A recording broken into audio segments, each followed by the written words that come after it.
ഒരിക്കലും എന്ത് ചെയ്യരുത്, എന്നെക്കാളും സാമ്പത്തികമായി വരുമാനമുള്ളവരെ,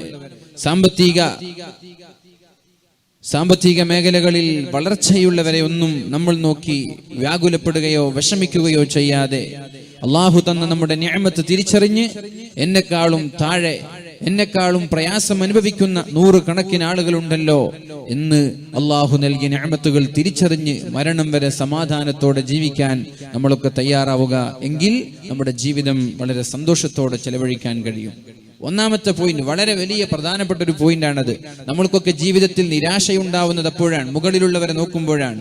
ചെറിയ വീട്, ആ സമയത്ത് ഓല കൊണ്ട് മേഞ്ഞ അല്ലെങ്കിൽ ഓട് കൊണ്ട് നമ്മൾ നിർമ്മിച്ചുണ്ടാക്കിയ വളരെ ചെറിയ വീടുകളാണെങ്കിലും ശരി, നമ്മൾ എന്ത് ചെയ്യണം? വീടില്ലാത്തവരെ നോക്കി ആശ്വസിക്കാൻ നമ്മൾക്ക് കഴിയണം. ആ സമയത്ത് തൊട്ടപ്പുറത്തുള്ള മണിമാളിക നോക്കി ജീവിതത്തിന്റെ സമയം എണ്ണിത്തീർക്കുക എന്നല്ലാതെ അങ്ങനെ ഒരു വീട് നിർമ്മിക്കാൻ നമ്മൾക്ക് ജീവിതത്തിൽ കഴിയുകയോ എന്നാൽ ഉള്ള കാലത്ത് സന്തോഷത്തോടെ ജീവിക്കാൻ നമ്മൾക്ക് സാധിക്കുകയോ ചെയ്യില്ല.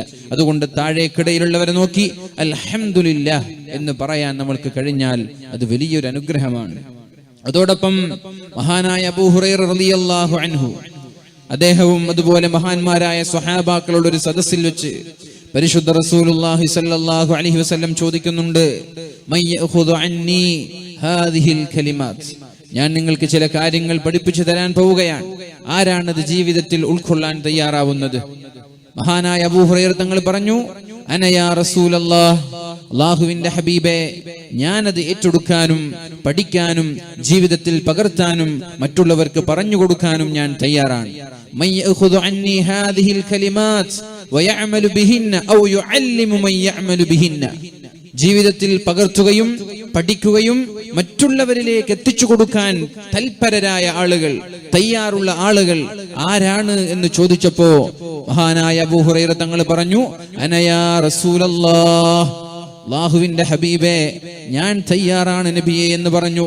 അപ്പോഴാണ് റസൂലുള്ളാഹി സ്വല്ലല്ലാഹു അലൈഹി വസല്ലം പറഞ്ഞത്, ഇത്തഖിൽ മഹാരിം തകുൻ അബദൻ നാസ്, ജീവിതത്തിൽ ഹറാമുകൾ വരാതെ സൂക്ഷിച്ചാൽ എല്ലാ മേഖലകളിലും, ആരാധനകളുടെ മേഖലകളിലും ഒരു സന്ദേശമുണ്ട്. അല്ലാഹു തആല നമ്മൾക്ക് സന്തോഷം നൽകും, അതുപോലെ തന്നെ ഒരു ടേസ്റ്റ്, ഒരു ലദ്ദത്ത് നൽകുമെന്നാണ് പറഞ്ഞത്.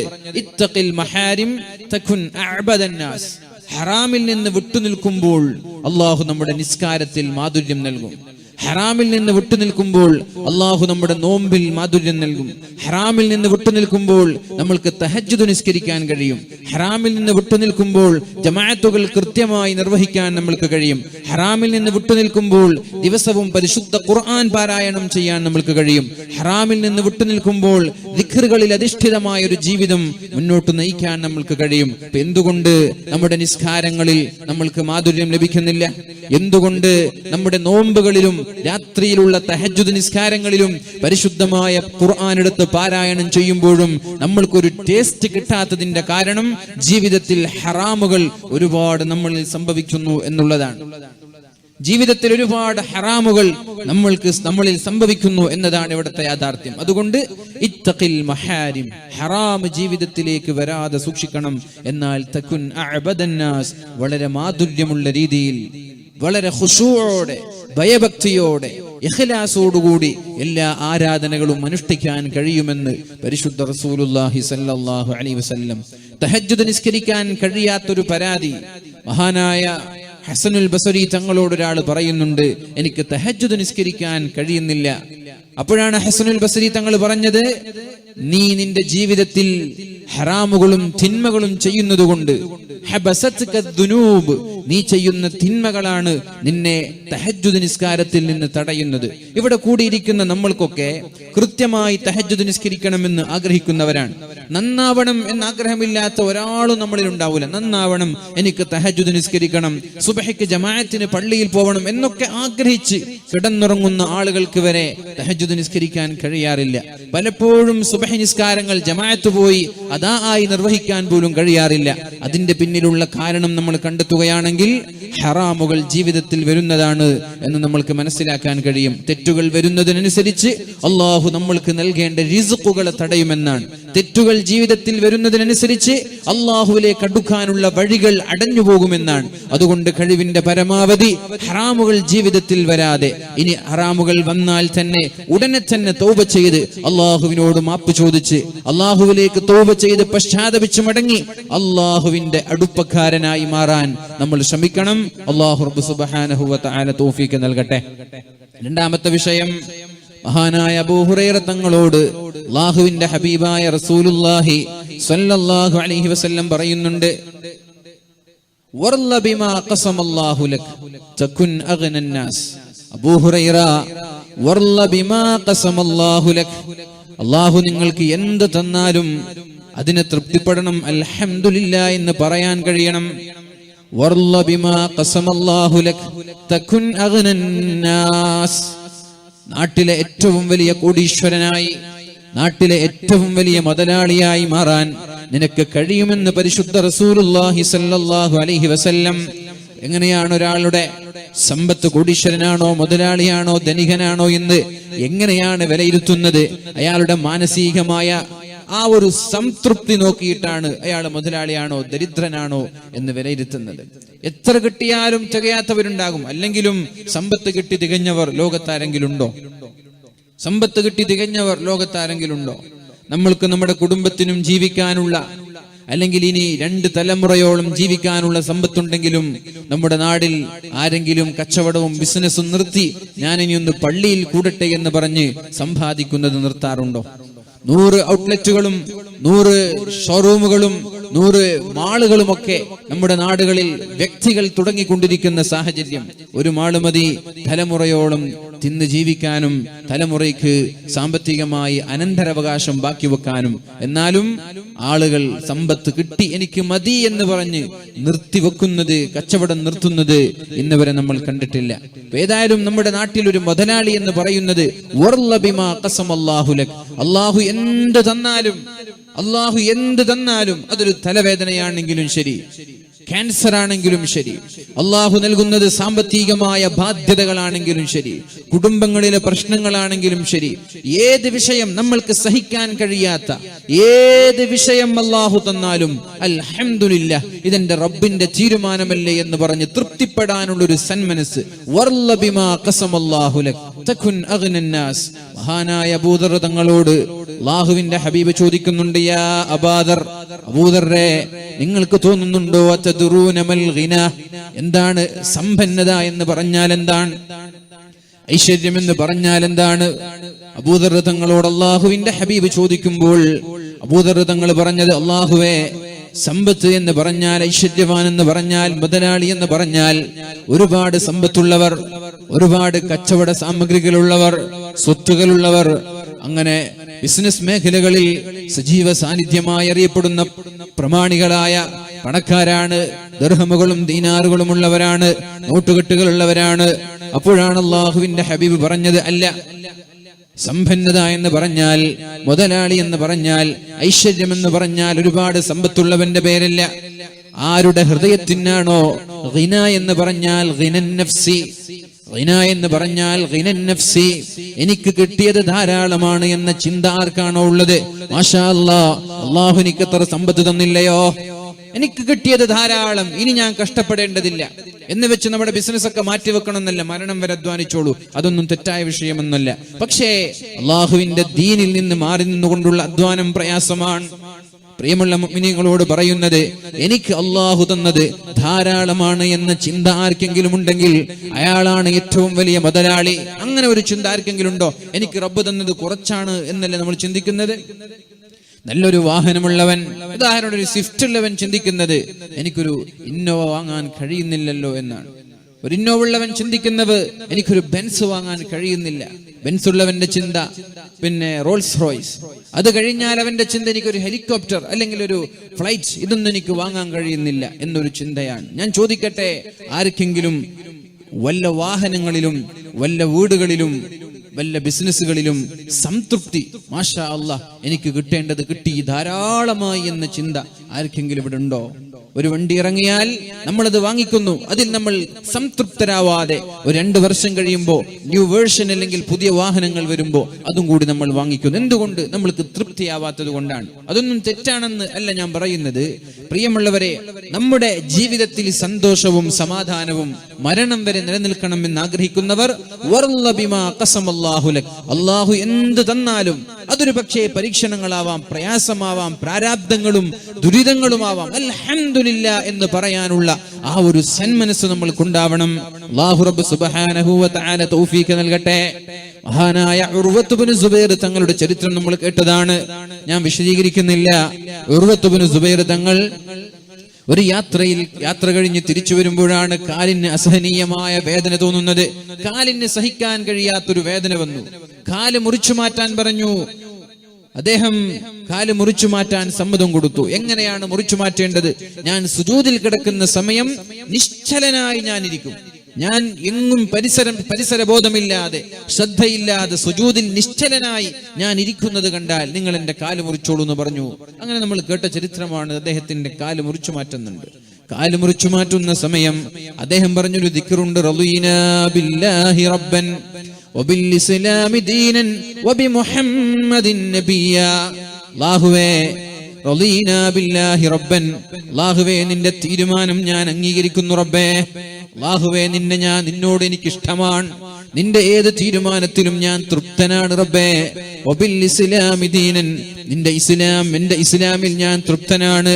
വബി മുഹമ്മദിൻ നബിയ്യ, എന്റെ ഹബീബിനോടും എനിക്ക് ഇഷ്ടമാണ് എന്നുള്ള റളീനാ ബില്ലാഹി റബ്ബൻ വബിൽ ഇസ്ലാമി ദീനൻ വബി മുഹമ്മദിൻ നബിയ്യ എന്ന് പറഞ്ഞുകൊണ്ടാണ് സുജൂദിൽ ബോധം കെട്ട് വീണത്. ആ അബോധാവസ്ഥയിലാണ് അദ്ദേഹത്തിന്റെ ഒരു മകനെ യാത്രയിലുള്ള ഒരു കഴുത തന്റെ പുറത്തുനിന്ന് തട്ടിമാറ്റി ചവിട്ടിക്കൊല്ലുന്നത്. 7 മക്കളാണ് ഉർവത്ത് ഇബ്നു സുബൈർ തങ്ങൾക്കുണ്ടായിരുന്നത്. അതിലൊരാളെ ചവിട്ടിക്കുന്നു.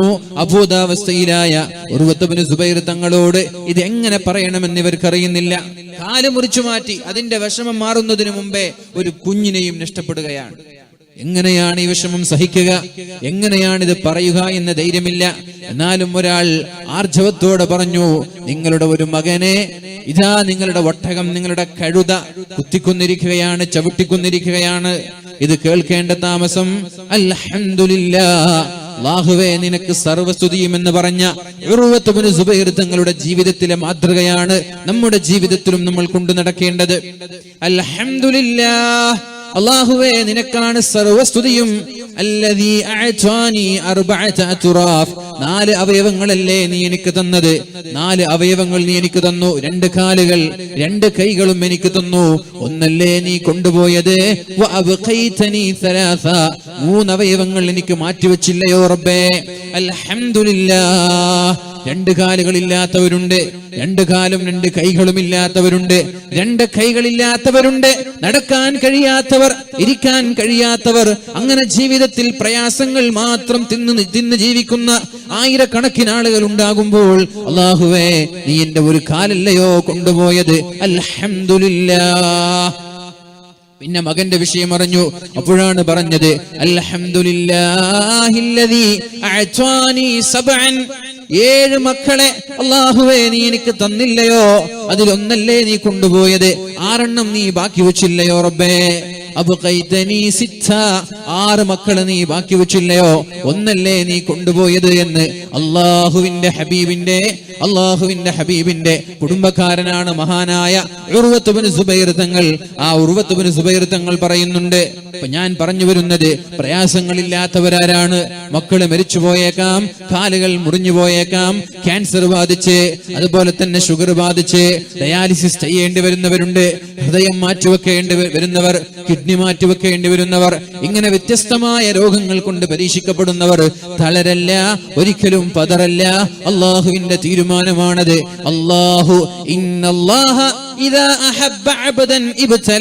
അള്ളാഹുവിന് ഒരാളോട് സ്നേഹം തോന്നിയാൽ, അള്ളാഹുവിന് ഒരാളോട് ഇഷ്ടം തോന്നിയാൽ അള്ളാഹു അയാളെ പരീക്ഷിക്കുമെന്ന് മുഹമ്മദുർ റസൂലുള്ളാഹ്. അള്ളാഹുവിന് സ്നേഹം തോന്നുന്നതിനനുസരിച്ച് അള്ളാഹു നമ്മെ പരീക്ഷിക്കുമെന്നാണ്. സ്നേഹം തോന്നുമ്പോൾ അള്ളാഹു പരീക്ഷിക്കുമെന്നാണ്. പരീക്ഷണങ്ങളിലൂടെ ജീവിക്കുന്ന നമ്മൾ മനസ്സിലാക്കേണ്ടത് അള്ളാഹുവിന് എന്നോട് ഇഷ്ടമുള്ളത് കൊണ്ടല്ലേ. ലോകത്താരാണ് പരീക്ഷണങ്ങൾ അനുഭവിക്കാത്തത്? മഹാനായ ആദം നബി അലൈഹിസ്സലാം മുതൽ അള്ളാഹുവിന്റെ ഹബീബ് വരെയുള്ള പ്രവാചകന്മാരുടെ ശൃംഖലകൾ എടുത്തു നോക്കുമ്പോ ഓരോ പ്രവാചകന്മാരും പരീക്ഷണങ്ങൾക്ക് വിധേയരായവരാണ്. ആദം നബി അലൈഹിസ്സലാം തന്റെ മകനെ, സ്വന്തം മകൻ തന്നെ വളരെ നിർദാക്ഷിണ്യമെന്ന് പറയട്ടെ, കാരുണ്യമില്ലാത്ത, കണ്ണിൽ ചോരയില്ലാതെ ഒരു പെണ്ണിന് വേണ്ടി തന്റെ മകനെ കൊന്നത് മഹാനായ ആദം നബി അലൈഹിസ്സലാം ജീവിക്കുമ്പോഴല്ലേ. ആരാകുന്നത്? ഏതെങ്കിലും ഒരു ശത്രുവല്ല, സ്വന്തം മകൻ തന്റെ ജ്യേഷ്ഠനെ കൊല്ലുന്നത്.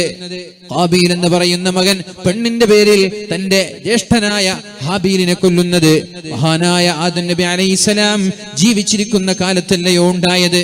എങ്ങനെയാണൊരു പിതാവിന് ഇത് സഹിക്കാൻ കഴിയുക? ഇബ്ലീസിന്റെ, പിശാചിന്റെ വസ്വാസ് മൂലം മറന്നുകൊണ്ടൊരു പ്രവൃത്തി ചെയ്തതിന്റെ പേരിൽ അള്ളാഹു സ്വർഗത്തിൽ നിന്ന് ഭൂമിയിലേക്ക് മഹാനായ ആദം നബി അലൈഹിസ്സലാമിനെ പറഞ്ഞേക്കുകയും 300 വർഷക്കാലം അള്ളാഹുവിനോട് കരഞ്ഞു ദുആ ചെയ്തില്ലയോ? റബ്ബനാ ളലംനാ അൻഫുസനാ വഇൻ ലം തഗ്ഫിർ ലനാ വതർഹംനാ ലനകൂനന്ന മിനൽ ഖാസിരീൻ. അല്ലാഹുവേ, ഞാൻ എന്റെ ശരീരത്തോട് അതിക്രമം കാണിച്ചു റബ്ബേ. അല്ലാഹുവേ, ഞാൻ എന്റെ ശരീരത്തോട് അതിക്രമം കാണിച്ചു റബ്ബേ. നീ പുറത്തു തന്നില്ലെങ്കിൽ ഞാൻ പരാജിതരിൽ പെട്ടുപോകുമല്ലാ, അതുകൊണ്ട് പുറത്തു തരണേ എന്ന് 300 വർഷക്കാലമാണ് ദുആ ചെയ്തത്. തന്റെ ഭാര്യയെ കാണാതെ ഹവ്വാ ബീവിയെ കാണാതെ 300 വർഷമല്ലയോ രണ്ടുപേരും അള്ളാഹുവിനോട് ദുആ ചെയ്ത് ഏകാന്തമായി നടന്നു നീങ്ങിയത്. കരഞ്ഞു കലങ്ങിയ കണ്ണുകളുമായി അള്ളാഹുവിലേക്ക് പശ്ചാത്തപിച്ചുകൊണ്ടേയിരുന്നത്. പറഞ്ഞു വരുന്നത്, ജീവിതത്തിൽ ആരാണ് പ്രയാസങ്ങൾ അനുഭവിക്കാത്തത്? ആദം നബി അലൈഹിസ്സലാം കഴിഞ്ഞു, പിന്നെ മഹാനായ നൂഹ് നബി അലൈഹിസ്സലാം കണ്ടില്ലയോ? തട്ടഹസിച്ചു വരുന്ന തിരമാലയുടെ മുമ്പിൽ തന്റെ മകൻ പിടഞ്ഞു വീഴുന്ന സാഹചര്യം.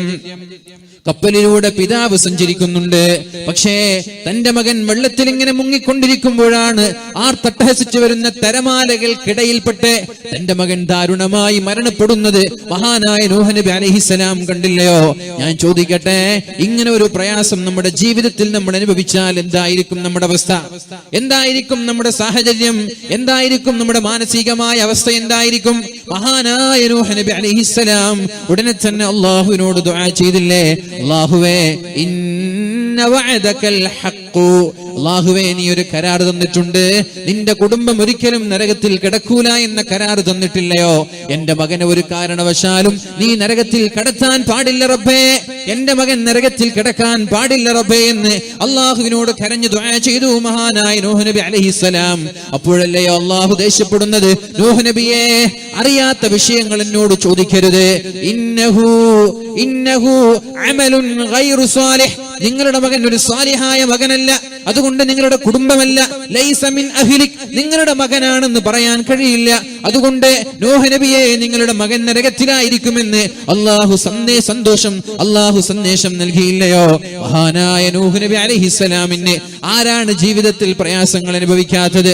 മഹാനായ ഇബ്രാഹിം നബി അലൈഹിസ്സലാമിനെ കത്തിജ്വലിച്ചുകൊണ്ടിരിക്കുന്ന തീക്കുണ്ടാരത്തിലേക്ക് വലിച്ചെറിഞ്ഞപ്പോ യാതൊരു മടിയുമില്ലാതെയല്ലയോ അതിലേക്ക് ചാടാൻ ഇബ്രാഹിം നബി തയ്യാറായത്? അതിനേക്കാളും വലിയ പരീക്ഷണമല്ലയോ 100 വർഷക്കാലം മഹാനായ ഇബ്രാഹിം നബി അലൈഹിസ്സലാം അല്ലാഹുവിനോട് ദുആ ചെയ്തത്?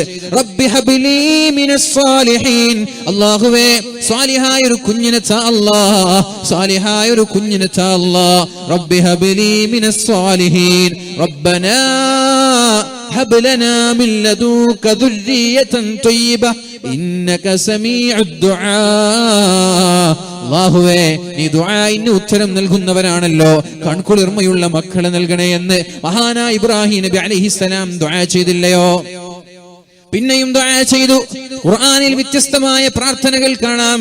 മക്കളില്ലാത്ത ആളുകൾ അള്ളാഹുവിനോട് നിരന്തരമായി ദുആ ചെയ്യേണ്ട 4ഓളം പ്രാർത്ഥനകൾ പരിശുദ്ധമായ ഖുർആനിൽ കാണുന്നുണ്ട്. ഒന്ന്, റബ്ബനാ ഹബ് ലനാ മിൻ അസ്വാജിനാ വദുർരിയാതിനാ ഖുർറത അഅ്യുനിൻ വജഅൽനാ ലിൽ മുത്തഖീന ഇമാമാ. 2 റബ്ബനാ ഹബ് ലനാ മിൻ ലദുക ദുർരിയതൻ ത്വയ്യിബ ഇന്നക സമീഉദ് ദുആ 3 റബ്ബി ഹബ്